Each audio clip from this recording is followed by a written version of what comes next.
wananchi wa mkoa wa Mwanza tuendelee kuitumia kampasi hii kupata elimu na ujuzi kwa maendeleo ya mkoa wa Mwanza na taifa kwa jumla.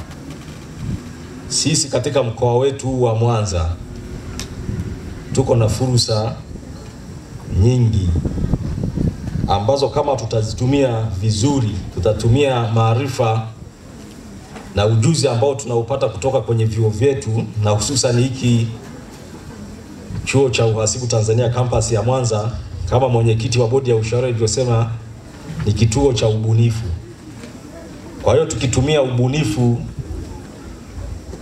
vema, basi sisi katika mkoa wetu wa Mwanza tunaweza tukapiga hatua kubwa sana, sisi moja, jamii yetu, lakini na taifa kwa ujumla.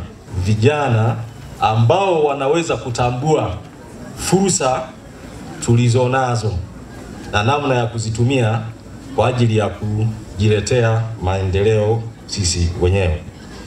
Tunao section yetu ya viwanda, biashara na uwekezaji ipo kwa ajili hiyo. Kwa hiyo naomba muitumie sana ofisi ya mkuu wa mkoa katika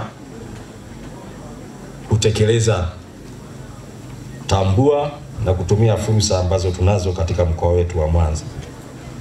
Sekta ya utalii ina fursa na yenyewe kubwa sana katika mkoa wetu wa Mwanza. Tukitumia sekta ya utalii inaweza pia ikaboresha maisha yetu, ikatuletea maendeleo sisi wenyewe, mkoa wetu wa Mwanza na taifa kwa ujumla.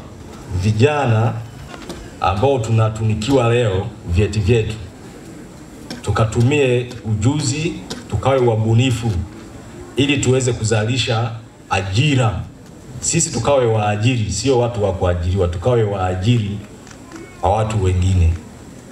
Na serikali ya Jamhuri ya Muungano iko na fursa nyingi za upataji wa mitaji.